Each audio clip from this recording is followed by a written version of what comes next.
Welcome to Beta Stars. Today I'm going to teach you guys how to make a microworm culture.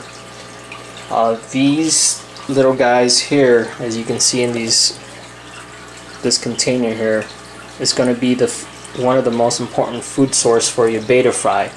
So it's very important that you learn how to make them and make them before you actually breed your fry, because if you make them afterwards, it may be too late. So let's begin. Let's start with all the tools, all the materials that you need. I have bread here, you can see.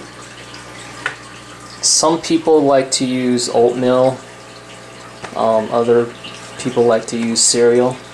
Just basically, as long as a bread base, it would work just fine. The next item is yeast. Make sure you get the active yeast. I just got these from Walmart. You can pretty much get them anywhere. I need a spoon for mixing, stirring. This bottle here is going to be my water source. What I found out that works well is tank water. Or you can use tap water, but tank water works a lot better. And then a new container. This is where you're going to put your new microworms in. Important to note that you would need holes in them. This allows for the air exchange.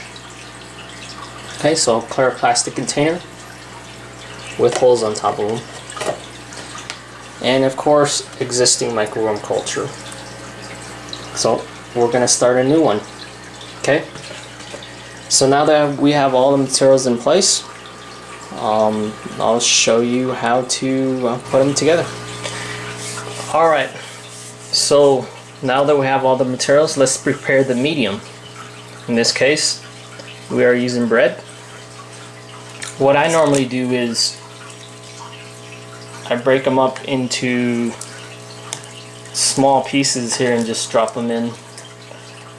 It makes it a lot easier to mix, and a lot easier for the yeast to start working on them.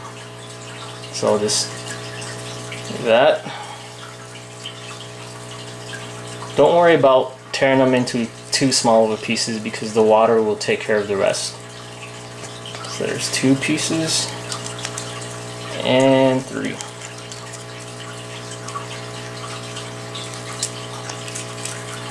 Okay. And you should have it something like that. Doesn't have to look pretty. Remember, it's just a microworm culture. Okay.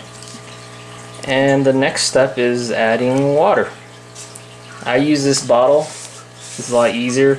Some people go to the sink, and some people use water bottles, but this, I found it to be very, very handy, easy to mix, because you definitely don't want to add too much water. It would be too runny or too soupy. So this helps out a lot. And then the spoon, as before,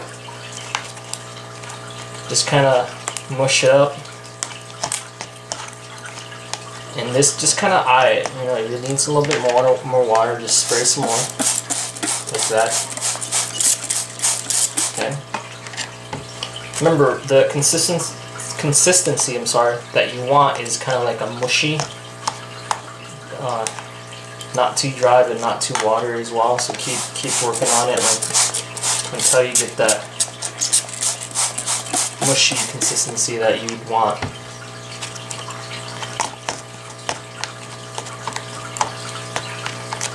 We're almost there.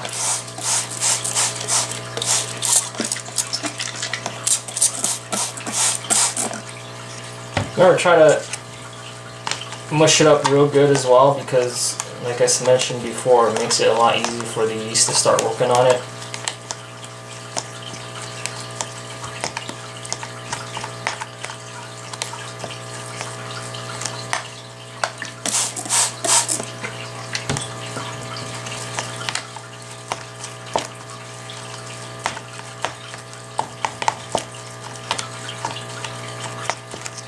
pretty close now.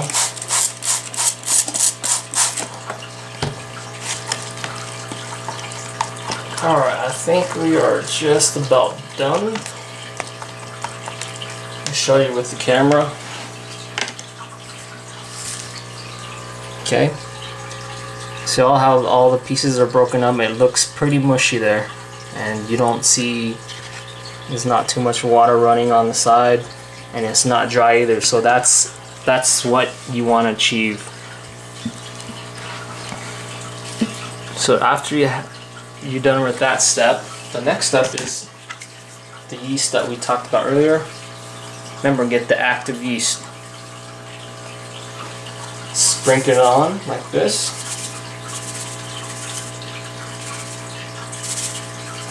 Now what this yeast does is it actually does two things. It provides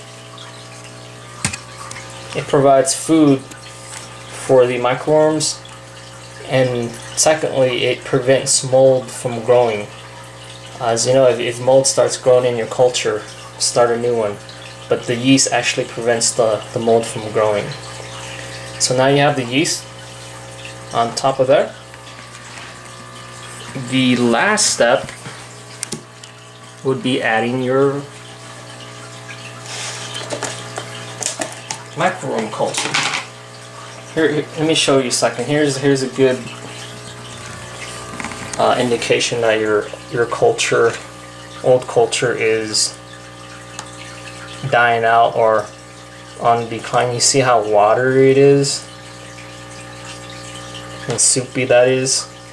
That's a good indication. And the second indication is you look on the side. I mean, you still see a lot of worms, and not as much as before. So that's a good indication. And then we're going to add it onto the culture here.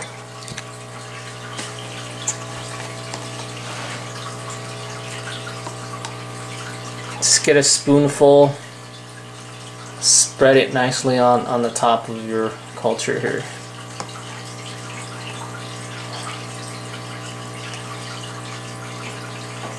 Just like that.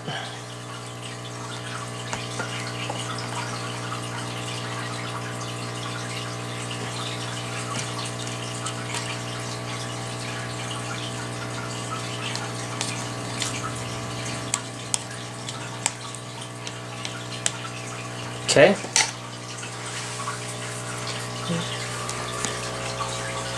Alright, so that's it. That's pretty much the final step. Remember, the bread, the yeast, and then your old culture onto your new culture. And then just grab your lid, close it,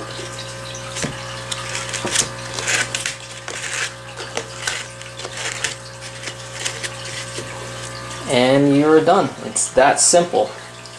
Now pretty much you have a ever-ending supply of betta fry food, assuming you don't let your culture die out. But good rule of thumb is about 3 or 4 weeks is when I start my new one. That's usually when the microworms production starts to decline. And just to store it in an area where it receives sunlight, but not directly in the sun, because it would dry out your culture. Some people like to put it in the dark. I've read both theories, but what works for me is I like to give them some light. So thanks for watching my channel, guys, and check back. I will be doing more videos on betta breeding and betta care and so on. So thanks for watching.